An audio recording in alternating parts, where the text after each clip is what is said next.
من الشيطان الرجيم بسم الله الرحمن الرحيم الحمد لله بدوام الله العظيم اللهم صل وسلم وبارك على مولانا محمد وعلى آله في كل لمحة ونفس عدد ما وسعه علم الله اللهم إني أقدم إليك بين يدي كل نفس ولمحة وطرفة يطرف بها أهل السماوات وأهل الأرض وكل شيء هو في علمك كائن أو قد كان أقدم إليك بين يدي ذلك كله أستغفر الله العظيم الذي لا إله إلا هو الحي القيوم وأتوب إليه السلام عليكم ورحمة الله. Marilah kita buka majlis kita pada malam ini dengan bacaan Ummul Kitab Al-Fatihah yang kita qasatkan buat junjungan kita Nabi Muhammad sallallahu alaihi wa alihi wasallam.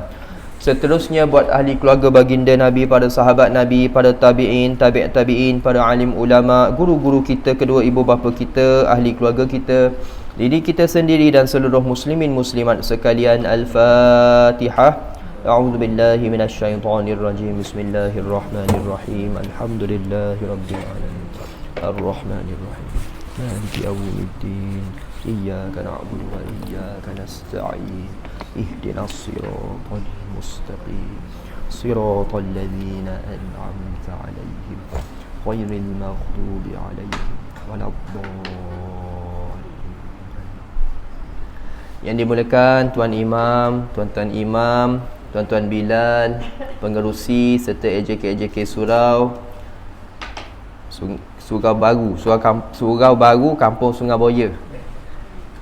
Ada nama ada Boya dulu. Ada nama tak lagi? Tak ada lagi.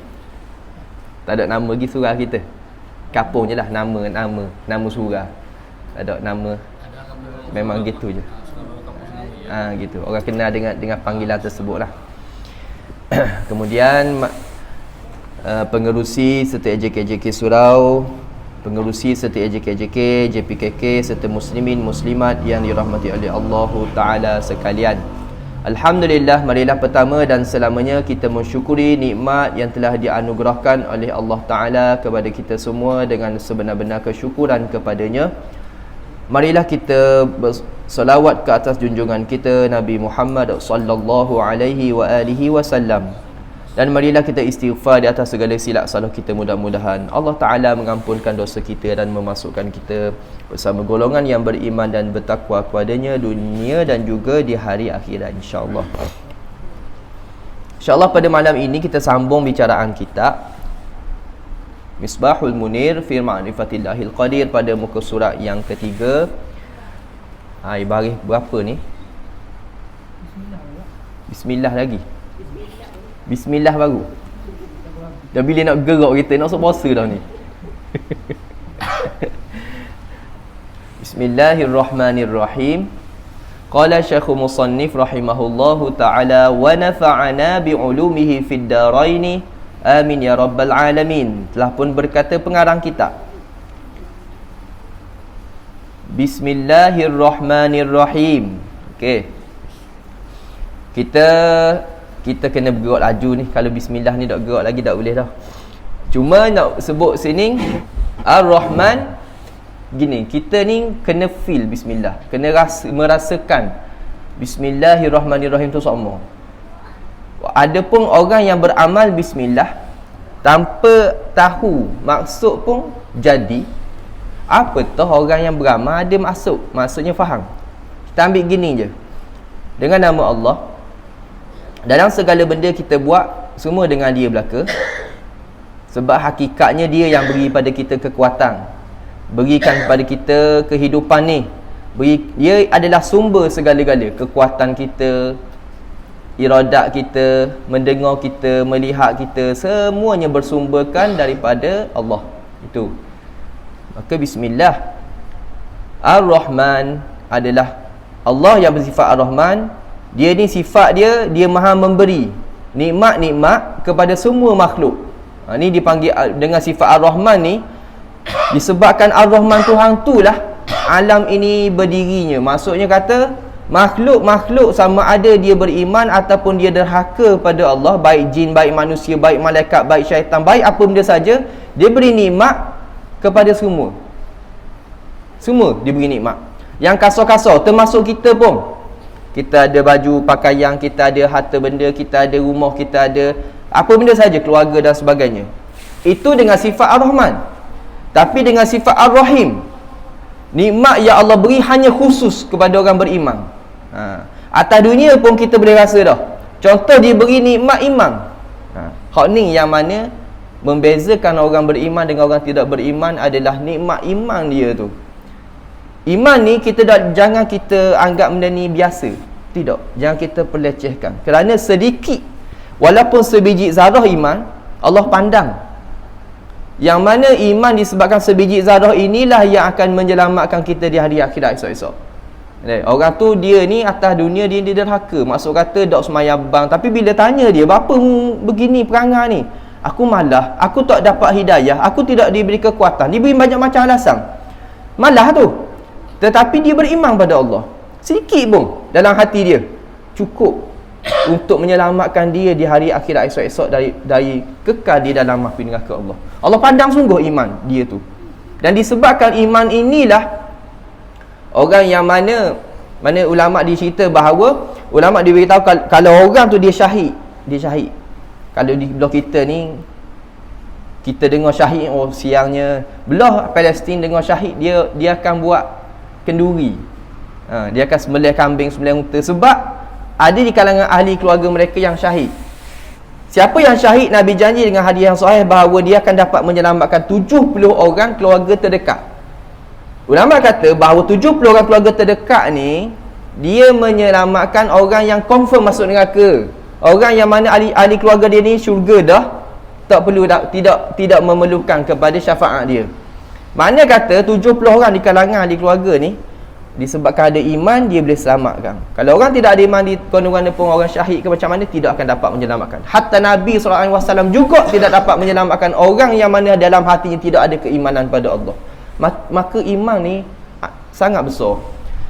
Kalau kita buka kitab Jumu'ul Fawaid karangan Syekh Daud Al-Fatani dah, Jumu'ul Fawaid, dia cerita bahawa dia ada satu faslun, satu bab cerita bahawa kelebihan orang beriman. Dalam hati dia ada keimanan.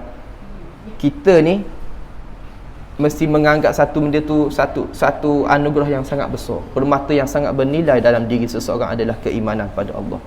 Maka Ar-Rahim, sifat Allah yang bersifat Ar-Rahim ini dia beri kepada makhluk dia yang beriman saja. Maka itu satu dalam bab keimanan. Maka kalau kita Allah kurniakan kepada kita, contohlah kurniakan kepada kita contoh kereta. Orang lain dikurniakan kereta juga. Tetapi kereta yang Allah kurnia pada kita ni dengan Ar-Rahman, dengan Ar-Rahim. Dengan Ar-Rahman dan Ar-Rahim. Orang lain ada kereta juga, kita ada harta juga, dia pun ada harta juga. Tetapi Ar-Rahman dan Ar-Rahim, bila ada dua tu, maka kereta kita guna untuk taat, untuk jalan kebaikan belaka. Dia akan menjadi jambatan untuk kita berjaya ke alam sana. Itu beza. Sebab itulah kalau orang beriman ni, dia dikurniakan harta sebanyak mana pun, dia akan ada dalam hati dia redha.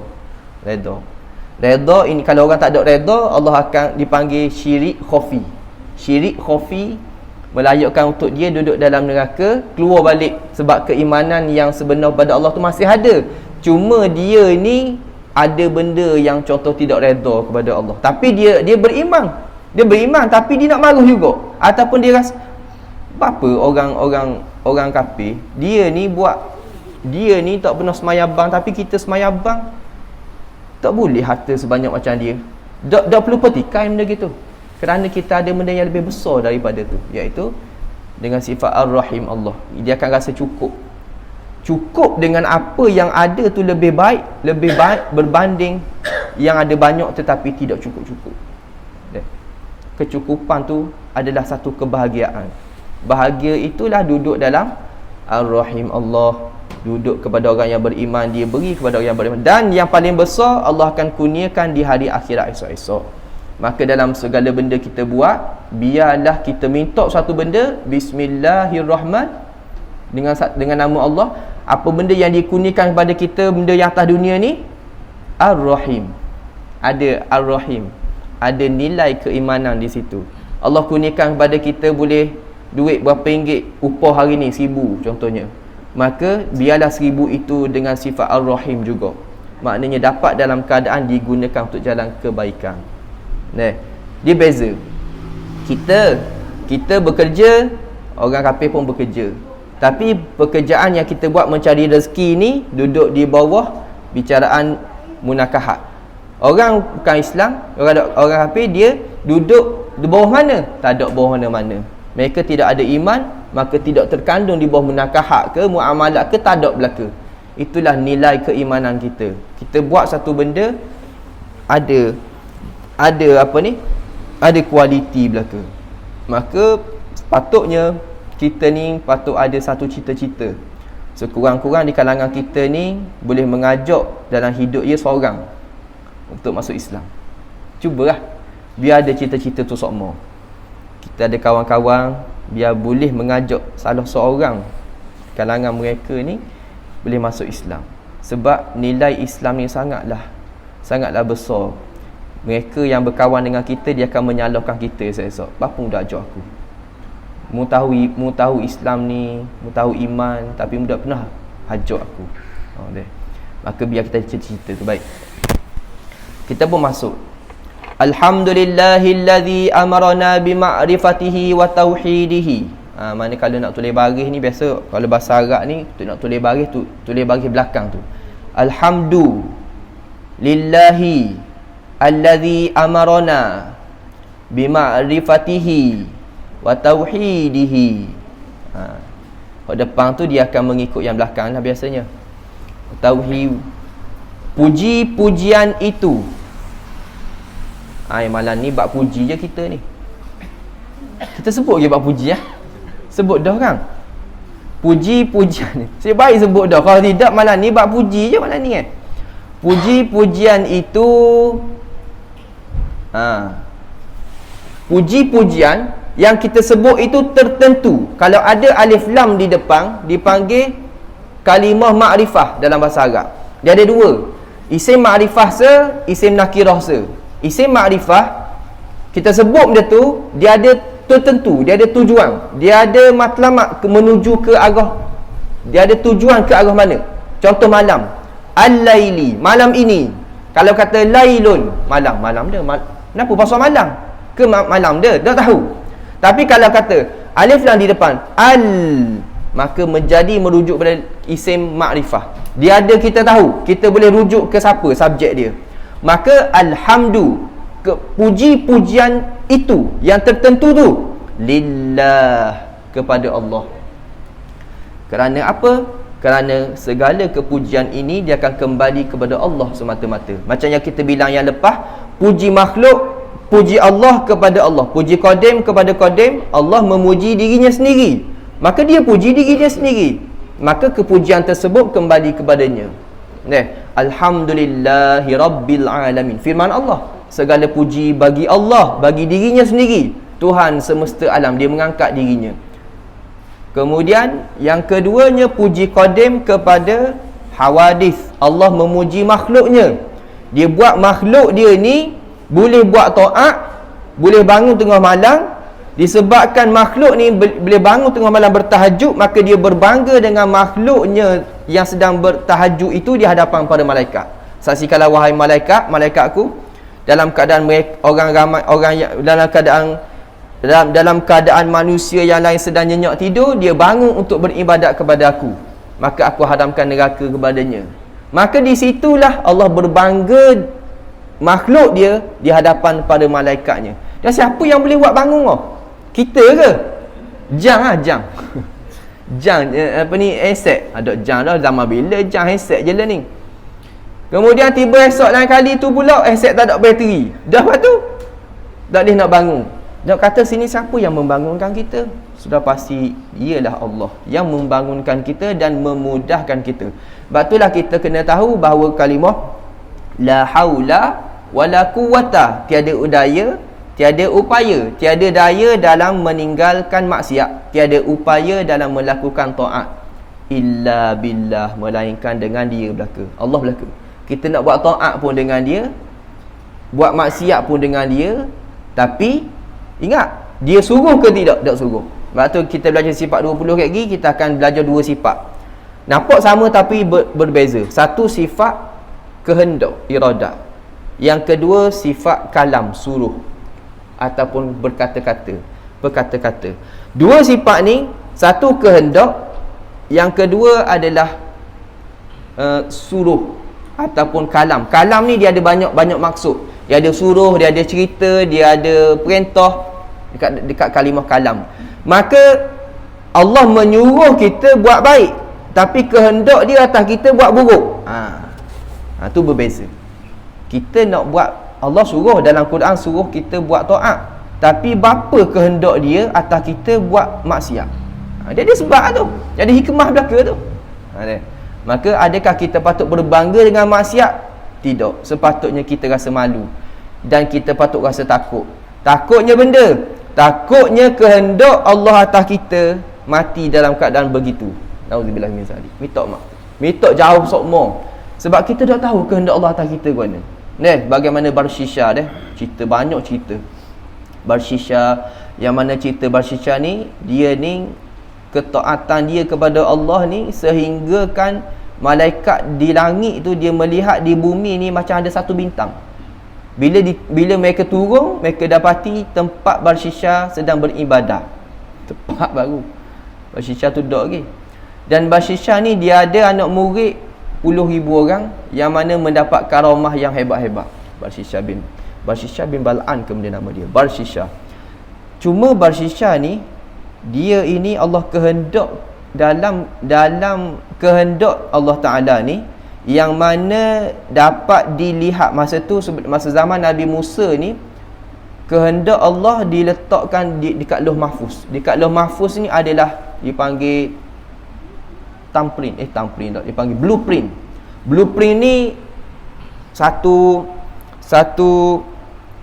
dipanggil perancangan lah, ataupun apa yang Allah kehendakkan terjadi kepada seseorang tu duduk dekat Lauh Mahfuz. Lauh Mahfuz ni dia ada dua muka, ulama kata. Satu muka di bawah, satu muka di atas. Yang di bawah ini, Lauh Mahfuz ni dapat dibaca oleh malaikat. Kalau dulu sebelum Nabi kita SAW lahir, dapat dibaca oleh jin dan iblis dan syaitan. Dia boleh baca, terbang kat langit, dia boleh baca dekat Lauh Mahfuz.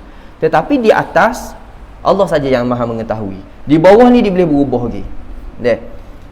Itu dipanggil takdir mubram, takdir mu'alaq. Itu kita tak bincang sini.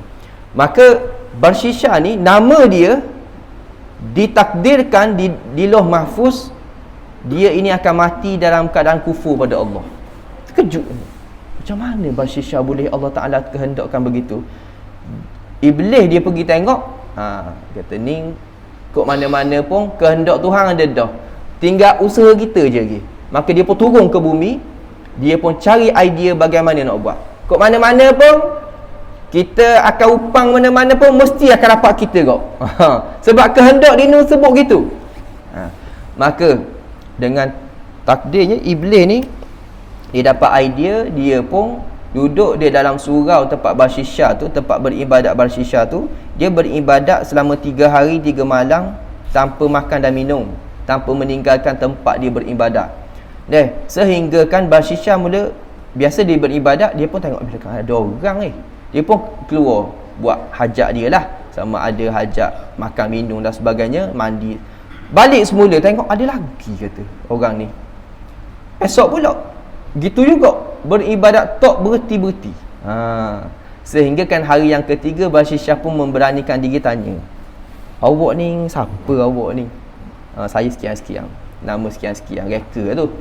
Lalu macam mana awak boleh beribadat tanpa henti?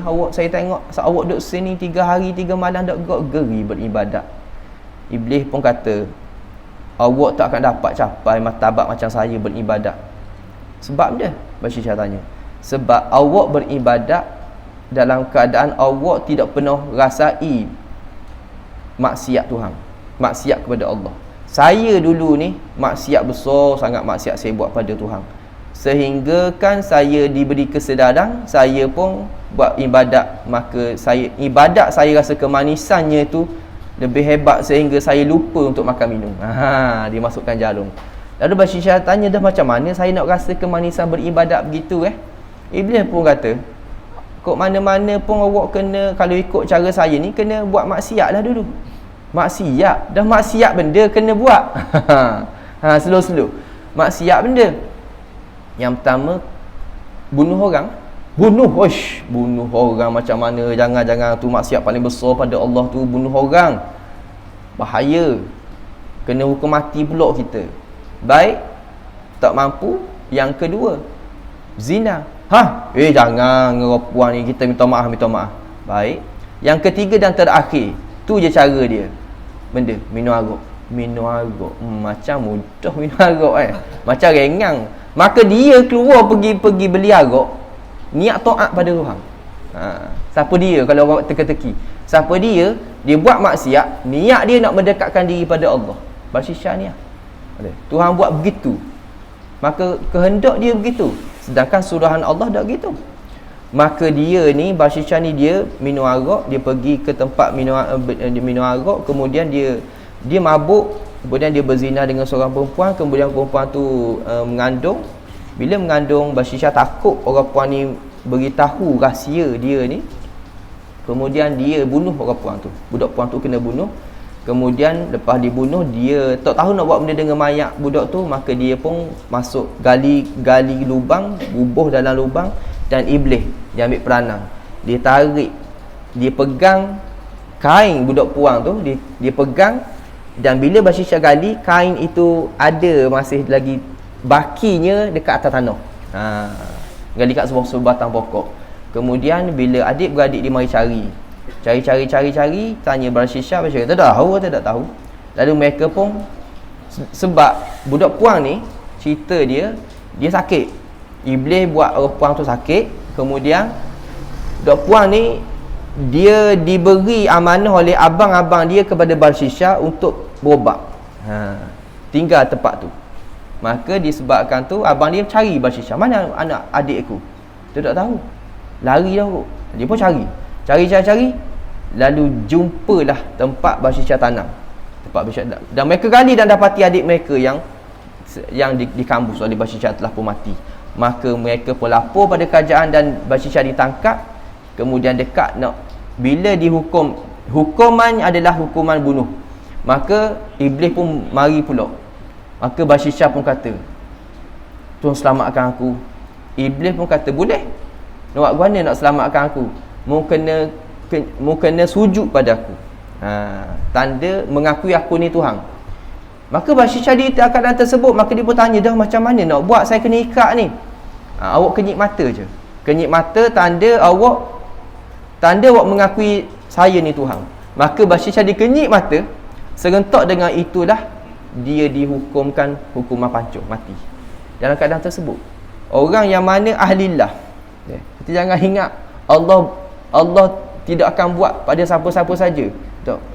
Dia beri hidayah pada siapa saja, dan dia beri sesat pada siapa saja. Maka kita tak patut rasa bimbang ke? Patut rasa bimbang. Tak boleh rasa sedap duduk kita ni. Tak tahu apa benda ujian. Maka jangan kita minta ujian yang hebat-hebat dari Allah. Jangan. Kita ni biar Allah kadar kita ni ujian masing-masing Tuhan beri. Tak payah minta biar dia beri guna-guna pun hadap. Gitu sudah. Jangan duk minta nak begitu, minta nak begini. Ahlillah pula perangai dia. Satu, ni perangai ahlillah, bukan perangai kita. Perangai ahlillah, dia nak berdoa, dia malu pada Allah. Sebab dia kata, Allah beri kepada kita kehidupan, dia beri kepada kita daya dan upayanya. Maka macam mana kita boleh dengan daya, dengan upaya yang Allah beri untuk kita buat taat itu, kita boleh berdiri untuk ibadat. Tiba-tiba kita lepas Allah beri boleh ibadat, kita minta pula nak syurga dia, kita minta pula nak pahala dia. Ni ahlilah. Jangan tak pada kita. Kalau nak tak pada kita, biar duduk sapa tangga dia. Sapa tangga dia akan rasa malu. Kita tengok dah apa Nabi ajar ke? Di antaranya kita tengok Nabi SAW dia beribadat sehingga apa Kak Sayyidatina Aisyah kata, sehingga tumit Nabi ni bekak. Kalau kita buka hukum fiqh, boleh tak kita ibadat sehingga memudaratkan diri? Tak boleh, haram. Ibadat kita tu dihukumkan haram. Tetapi kenapa Nabi boleh buat dan tunjuk pada umat? Sebab bila sampai kepada martabat dia, dia tak rasa benda tu mudarat, dia tak rasa benda, maka berubah hukum. Antaranya lagi seorang sahabat Nabi SAW, apabila dia dengar Nabi kata, apabila Allah kasihkan seseorang, Allah akan beri dia ujian, maka dia pun minta, ya Allah, berikanlah aku ni sakit sepanjang masa. Maka Allah beri pada dia demam sehingga dia mati demam. Boleh ke tidak kita minta doa beri sakit pada kita? Tak boleh, haram. Beri mudarat atas diri sendiri tak boleh. Tapi bila duduk pada tangga dia, silakanlah. Maka kita begitu. Jangan sampai kita ni jadi konon lah, bapa doa oleh doa belaka, malu ke tuan, pada sangat malu. Mu ni duduk tangga mana? Kita ni yelah betul lah. Tapi kalau boleh kita ni kalau sampai pada tangga dia sekalipun, jangan tunjuk depan orang ramai. Dia takut riak, takabur. Doa macam biasa orang ada doa. Dia minta sebagaimana permohonan doa juga. Takut benda, takut mari riak. Dah apa mudah doa malu ke Allah. Allah beri aku gini, beri tu gini. Jangan duduk kok buat warung sangat. Maka puji-pujian yang kedua, Allah puji makhluknya pun kembali pada Allah juga, sebab dia beri kekuatan. Yang ketiga, puji makhluk kepada Allah, iaitu kepujian itu juga kembali kepada Allah, kerana Allah yang memberi kita daya dan upaya boleh memuji dia. Nabi Daud pernah di cerita dia panjang lah. Antara yang akan cerita, Allah beritahu bahawa Nabi Daud ni Allah perli dia dengan keadaan bila dia beribadat sehingga sampai ke 40 hari dia ni minta rezeki dengan Tuhan. Maka kata aku duduk sini 40 tahun tak pernah minta dengan Tuhan. Maka antaranya adalah Allah tegur bahawa daya dan kekuatan kamu boleh beribadat pun aku beri juga. Maka disebabkan tu kita patut sedar diri. Yang keempat, puji makhluk kepada sesama makhluk. Kita puji sesama kita sendiri, maka kepujian itu juga Allah yang buat, Allah yang beri juga. Ramai mana hari ni balik ke rumah, bini dia akak air, dia beri kaki sepak. Sebab dia pada dia beci tengok. Sebab apa begitu? Sebab yang memberi suka dan memberi benci tu Allah. Tak boleh nak paksa benda ni. Kalau dalam bab perkahwinan, kalau kita cakap bab cerai-berai ni, sehingga satu masa kita kena mengakui juga. Apa dak cerai lagi? Apa kalau aku ni cerai lama dah. So isyak dah Dak giok. Aku ni cerai lama dah, kalau aku ni. Dah berapa mu? Teringat tu fikirkan anak. Ulama kata tak boleh gitu. Sepatutnya hukum fiqh kata, kalau tidak ada hati dah dengan suami tu, ataupun suami tu tidak ada hati dah dengan isteri tu, tak ada cara lain dah mereka berceraian. Kerana perkahwinan itu menimbulkan ketenangan, kebahagiaan. Macam mana nak timbul ketenangan dan kebahagiaan dalam keadaan begitu? Begitu pula hukum. Tu hukum munakahat.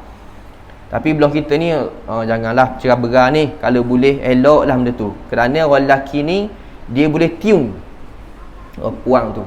Tapi kalau dah main dengan orang lelaki lain lah, benda lah, tu payah sikit. Kebiasaannya begitu. Antara faktor terbesar perceraian yang berlaku di seluruh Malaysia ni adalah disebabkan orang tengah. Kebiasaannya orang tengah. Sama ada campur tangan keluarga, adik-beradik campur, mak ayah campur ke, betua campur ke, tu. Ataupun ada orang lelaki lain. Itu kebiasaannya perceraian berlaku, ataupun ada perempuan lain. Maka kita ni nak kata sini, Allah yang beri benci, Allah yang memberi rasa sayang, Allah yang memberi rasa kasih. Dan nak ayat sini, Allah yang memberi rasa boleh tengok orang ni, dia rasa semakmu ini, comel dia ini, cantik itu, smart tu, Allah yang beri atas kita. Ramai mana yang tengok, kenang tengok dia, kenang ke minah. Aku tengok, aku dah kenang aku. Ramai lagi orang lawa dari dia. Dah mu kata dah aku kenang apa-apa. Siapa yang memberi? Allah yang memberi. Mata dia tu, tengok tu, rasa dia tu. Maka jangan benda ni berbeza-beza. Kok mana-mana pun kita puji kepada sesama makhluk Allah, hakikatnya Allah yang memberi kepujian tersebut. Baik. puji-pujian itu yang tertentu itu bagi Allah. Bagi Allah ni baik. Allah ni benda, Allah ni Tuhan dah.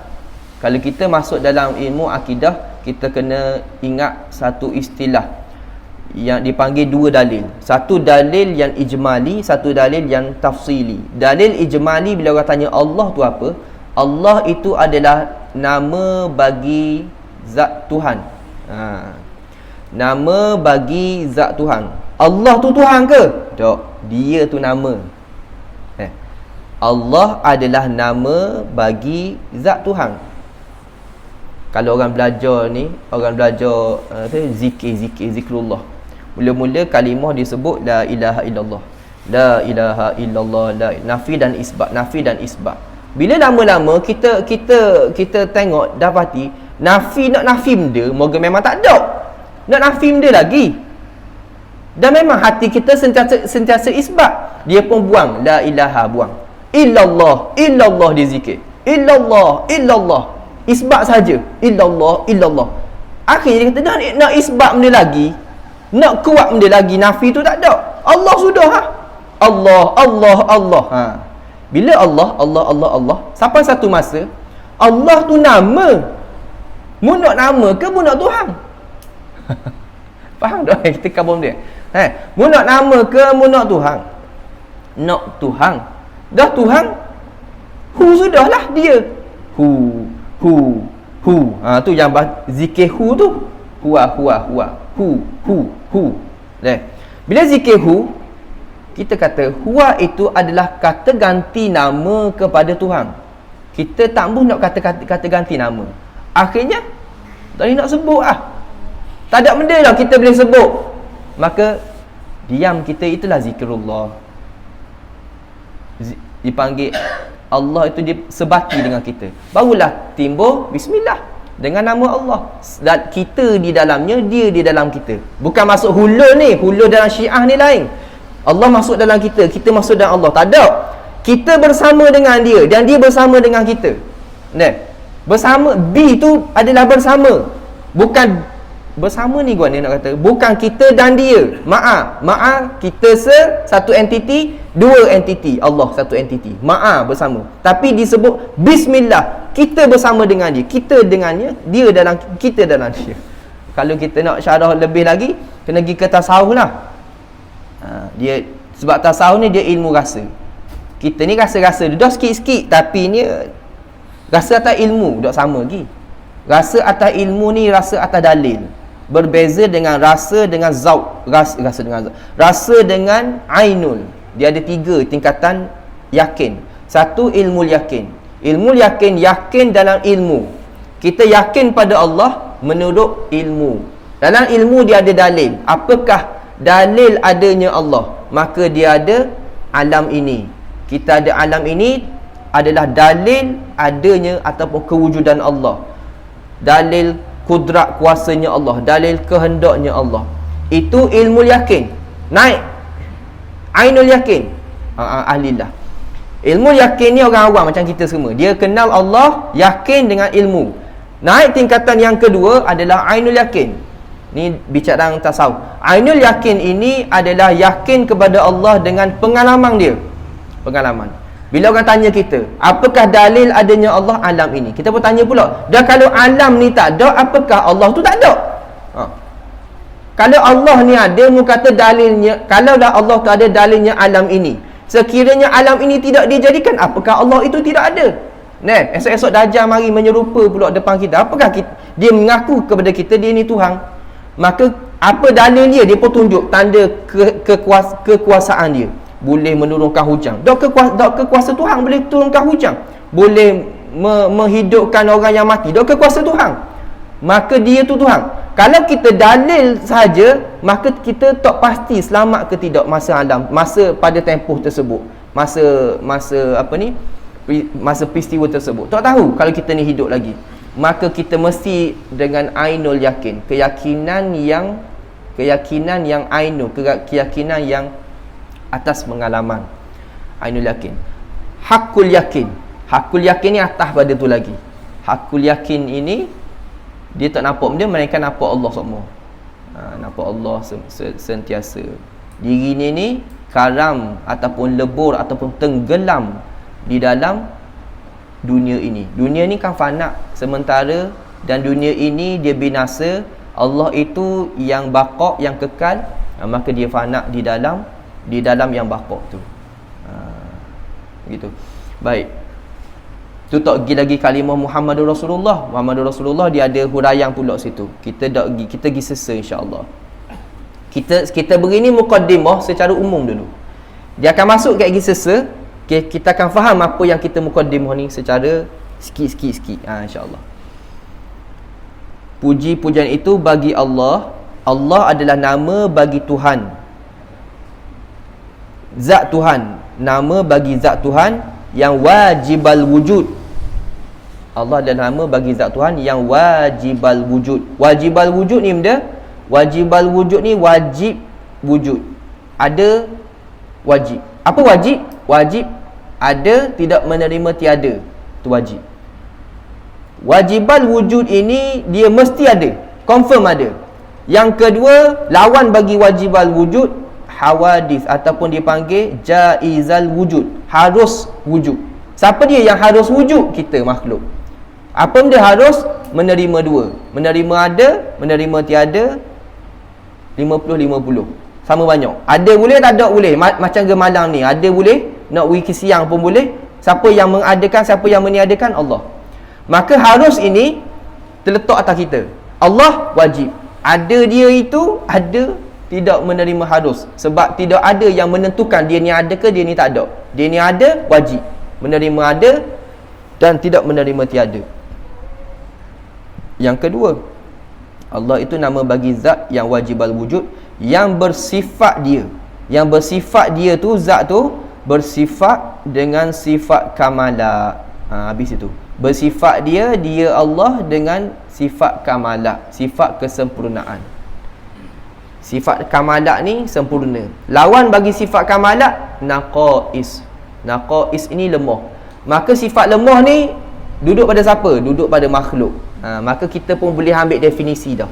Pada Allah, Allah adalah satu nama bagi zat Tuhan yang wajibal wujud, yang bersifat dengan sifat kamalat. Makhluk pula, makhluk adalah kita ambil satu benda lah, contohnya bukit. Bukit adalah satu nama bagi makhluk, satu nama bagi zat makhluk yang harus wujud, yang jaizal wujud, yang bersifat dengan sifat kelemahan. Itu makhluk. Allah adalah nama bagi zat Tuhan yang bersifat, yang wajibal wujud, yang bersifat dengan sifat kamalah. Situ tu tiga. Sifat nafsiyah, salbiyah, ma'ni dan maknawiyah dalam tu. Empat dah. Ma'ni tu dengan maknawiyah selalu. Semula tu. Sikit-sikit tak faham aku, tak faham apa ni benda. Bukan kita syarah sesa gini, kita pergi secara umum dulu. Jangan tu lagi. Jangan reject lagi. Sesa insya-Allah. Tapi faham dah faham benda. Mudah je kan? Mudah. Mudah ke? Masya-Allah mudah. Puji orang sini selawat semua setiap bulan kan, nak sabuh dah. Nabi bukalah. Nabi hidup ke Nabi mati? Sekarang hiduplah Nabi. Sebab apa Nabi hidup? Sebab Nabi tak pernah mati. Dia ada dua dalil kan. Satu dalil yang pertama menyatakan bahawa yang kita sebut yang lepas tu, jangan kamu menyangka wala tahsabanna allazina qutilu fi sabilillahi amwata. Jangan kamu menyangka orang yang syahid itu mati. Bal ahyaun, bahkan mereka hidup di sisi Allah. Bal ahyaun inda rabbihim, di sisi Tuhan mereka. Yurzakun, diberikan rezeki kepada mereka. Orang syahid ni Allah hidupkan dia. Ulama kata, kalaulah orang syahid ni hidup, apatah lagi Nabi ni bapa kepada segala kesyahidan. Yang mengajarkan syahid, yang menjadi asbab orang tu boleh syahid, okey Nabi. Orang ulama syarah lagi, adakah Nabi ni mati syahid ke mati dalam keadaan mati biasa? Ulama kata mati Nabi kita ni wafatnya dalam keadaan syahid. Sebab dia mati syahid ni bukan saja perang tu dah, tapi mati syahid ni juga dinisbahkan juga mati kena racun. Nabi kena racun? Ya. 2 bulan sebelum Nabi wafat, Nabi menerima jemputan seorang wanita Yahudi yang menjemput Nabi makan daging dengan sahabat-sahabat, dan dia bubuh racun dalam daging tersebut. Disebabkan tu bila Nabi gigit saja, lepas tu daging tu bercakap, ya Rasulullah inni masmum, wahai Rasulullah aku ni kena racun, aku dibubuh racun. Nabi pun ludah, Nabi lepa dan Nabi ludah. Sahabat-sahabat yang lain ada yang mati kerana makan tu. Disebabkan itu bekas gigitan dengan air liur tu yang Nabi tu kena bercampur dengan racun masuk dalam tubuh Nabi. Sebabkan tu 2 bulan lepas tu Nabi wafat, maka Nabi mati, ulama kata syahid. Satu. Yang kedua, dalil nas yang sangat banyak bahawa menyatakan bahawa Nabi ni hidup. Bukalah kitab mana-mana menyatakan Nabi kita ni hidup di dalam maqamnya. Nabi kita hidup dalam maqamnya. Nabi setiap hari akan diperlihatkan amalan kita, umat kita semua ni akan diperlihatkan kepada Nabi. Malaikat akan bawa diperlihatkan amalan kita. Maka Nabi akan tengok amalan kita ni, kalau yang molek Nabi akan minta doa supaya diangkatkan, diterima Allah. Kalau melihat amalan kita ni tidak molek, Nabi akan doa supaya disempurnakan amalan kita. Itu dalil belaka. Maka kita selawat pada Nabi ni, Nabi hadir. Sebab tu ada setengah selawat tu dia selawat mana? Solawat. Marhaban tu selamat datang. Marhaban ya nurul aini, selamat datang. Selamat datang ni dia kena mari. Apa dalil yang lagi? Dalil masa kita baca tahiyat akhir itulah. Tahiyat ni semua kan kita baca assalamu alayka ayyuhan nabiyyu wa rahmatullahi wa barakatuh. Salam sejahtera ke atas kamu. Kan kita belajar bahasa Arab ada 2. Kalau ka isim mukhatab. Mukhatab ni dia ada 2. Mukhatab ghaib Mukhatab orang tu mesti duduk depan kita. Kita sedang duduk di depan dia, kita beri salam pada dia. Lepas tu kita beri salam mukhatab, assalamu alayka. Dia ada dengan kita. Kalau tidak ada ghaib, assalamu alaihi, salam sejahtera kepada dia. Macam kita kata, dah mana dia? Orang mana? Dia tu begini. Ada tak sini? Tak ada. Tapi kalau orang tu ada, anta, awak, ka, kepada kamu. Maka kita menyebut assalamu alaika, salam sejahtera ke atas kamu, itu adalah kita memberi salam. Dan ulama kata antara 5 tepat untuk kita ni khusyuk sekurang-kurang dalam sembahyang kita, antaranya sembahyang masa tadi. Masa kita tengah assalamu alayka ayyuhan nabiyyu, bayangkan macam Nabi duduk di hadapan kita. Bayang guana. Dan kita kan belajar apa ni dipanggil dalam kitab dia, kitab yang cerita pasal karakter Nabi tu guana. Kalau orang dia boleh cerita, kalau contoh ada kes-kes jenayah kan, ada polis ni, dia kerja dia boleh lukis potret orang.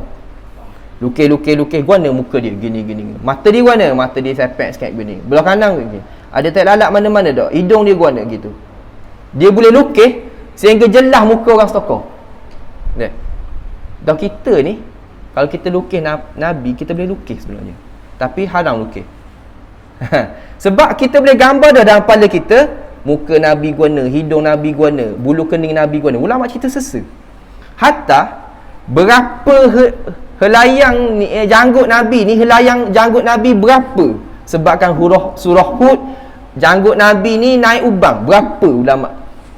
Sahabat kata, Anas bin Malik dia cerita cara Nabi jalan guana, bau haruman Nabi guana. Kita boleh bayang dah dulu sampai ke sekarang sama je bau kasturi, gitu juga. Maka kasturi tu kita bayangkan kasturi yang terbaik guana. Ada. Kita pun boleh bayang bau Nabi macam mana. Kita boleh bayang stokor Nabi sebenarnya. Nak lukis pun boleh, tapi haram lukis. Ada. Sebab itulah bila Nabi mengaku sebagai Nabi dalam mimpi kita, kita boleh nisbah, kita boleh pukul dah. Betul dia Nabi. Begini rambut Nabi begini. Dah gitu.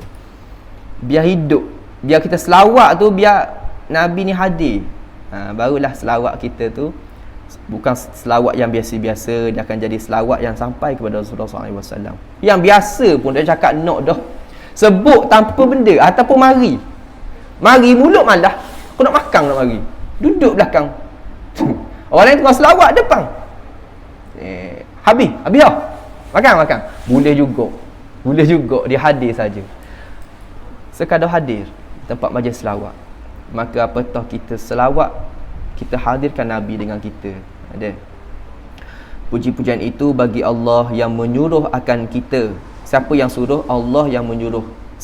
Perantaraan siapa? Perantaraan lidah pada Nabi. Ada satu ajaran yang kata Allah ni lemah. Sebab apa lemah?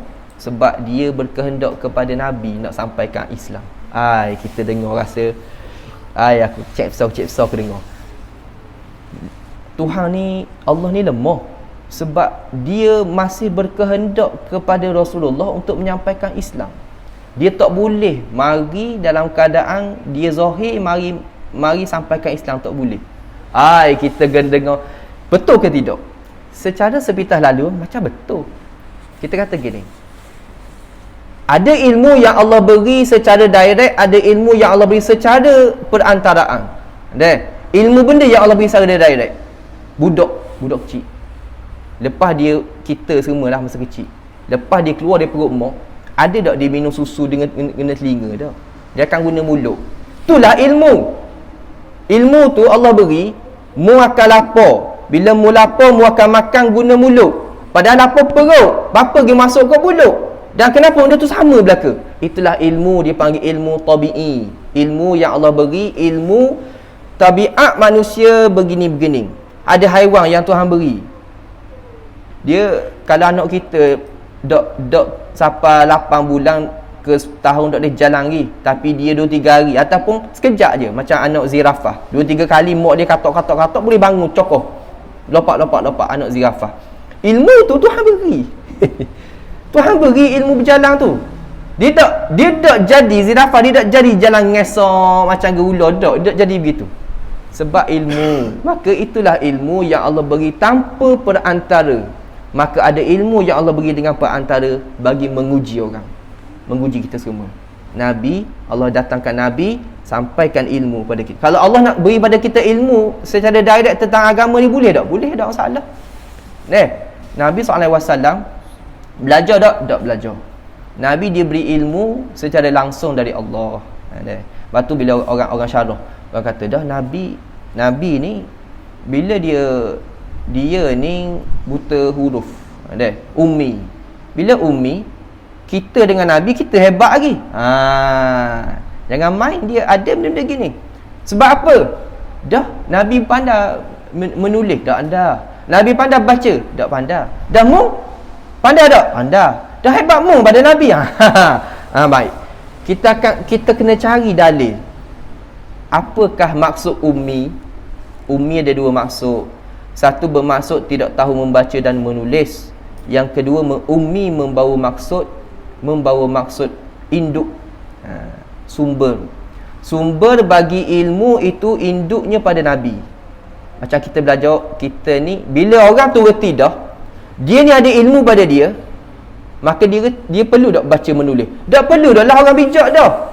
Orang yang tak pandai baca menulis perlu kepada begitu. Dan orang yang bodoh yang perlu kepada membaca dan menulis. Macam tok guru silat lah, duduk atas bukit. Ada bukit Baut, atas bukit Baut contohnya, ada tok guru seorang. Maka tok guru tu duduk atas bukit. Anak murid ni, kita ni yang tak pandai ni, kalau nak ke dia kena buat benda, kena pergi panjat bukit cari tok guru. Cari tok guru tu.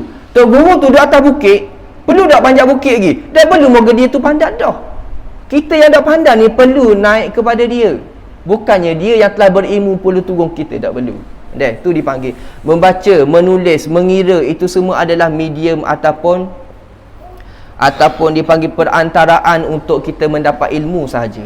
Bukan itu memberi masuk agama. Kalau gitu tok nenek kita dah pandai baca dan nulis, itu bodoh habis lah.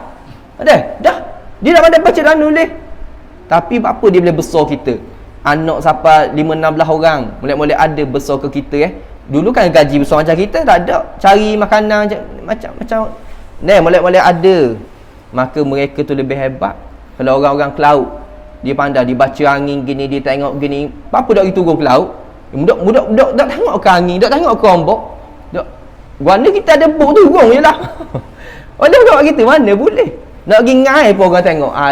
Tengok malang guana, cuaca, bulan, bintang guana. Orang nak baca deh.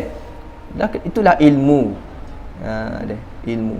Maka nak kata bahawa Nabi kita ini adalah ummi, membawa masuk induk, menyuruh kita mengenal akan dia. Perantara Nabi itu menyuruh kita, Nabi suruh kita mengenal akan dia Allah, dan mentauhid akan dia Allah.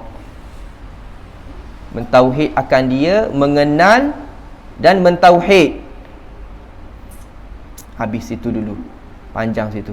Nak kenal, dia ada syarat kenal. Mentauhid, dia ada syarat nak jadi tauhid. Menyuruh akan kita dengan mengenal akan dia Allah, dan mentauhid akan dia Allah pada bicaraan yang akan datang. Minta maaf, ada terkasar bahasa terlebih bicara. Kita tinggal lagi sebulan lagi tak? Bulan depan, lepas tu puasa lah, InsyaAllah. Bulan Rejab ni kelebihan sangat banyak. Kalau kita ni mampu puasa sebulan, puasalah sebulan bulan Rejab. Bulan Syaban pun begitu juga. Bulan Syaban ni banyak kelebihan juga. Nabi SAW pernah ceritakan oleh sahabat bahawa kami melihat Rasulullah SAW berpuasa di bulan Syaban. Umpama Nabi ni tak pernah buka sebulan tu, mana puasa sokmo 30 hari. Ada bulan yang Nabi dilihat oleh sahabat pada tahun tu, pada bulan Syaban Nabi tidak berpuasa, seolah-olah pada bulan Syaban tu straight Nabi tak pernah puasa. Maka dalil ni lah yang orang kita ambil, nak puasa sebulan di bulan Syaban, puasa sebulan di bulan Rejab. Maka jangan kita mengingkari benda tu tanpa mempunyai nas yang sahih untuk kita menyatakan benda tu sesat. Tak boleh. Adakah dalil apabila Nabi tak buat dijadikan dalil pengharaman? Tidak. Dalil pengharaman tidak dimari dengan keadaan bila Nabi tak buat. Itu bukan dalil untuk mengharamkan sesuatu amalan. Dia mesti dengan dalil dan juga nas yang sahih untuk mengharamkan dan juga untuk meletakkan satu benda tu sesat dalam api neraka. Nak jadi bid'ah ni. Bid'ah itu bagaimana imam kita kata ada dua, hasanah dan sayyi'ah. Bid'ah benda baru, tetapi bila ada dalil menjadi hasanah, bila tidak ada dalil menjadi sayyi'ah, yang buruk. Minta maaf ada terkasar bahasa terlebih bicara. Sama-samalah kita membuat persediaan sebulan lebih lagi nak menghadapi Ramadan. Wallahu ta'ala a'lam. Ya. Dalil tafsili. Tadi dalil ijmali ya. Okey. Dalil tafsili ni adalah dalil secara satu persatu. Dalil satu persatu ni kok mana-mana pun kita mesti kenal Allah secara satu persatu, dan ulama kata tafsili ini cukup dengan 13 sifat minima. Kita mesti kenal Allah secara dalil tafsili. Tadi ijmali, secara umum, borong. Sekarang secara tafsili. Yang pertama, mesti kita tahu Allah tu wujud. Yang kedua, kidam. Yang ketiga, baqa'. Semua tu ada dalil nas Quran dan juga sunnah belaka. Ada belaka dalil. Kita akan bawa sini. Kitab ni sebut secara jelas, sifat wujud apa dalil dia. Kidam benda dalil. Siapa 13, siapa 7 lagi, 20 semua. Itu dipanggil dalil tafsili. Dia ada banyak lagi. Cuma 20 ni minim, 13 tu minima. Imam kita Abu Hasan Asy'ari kata 13.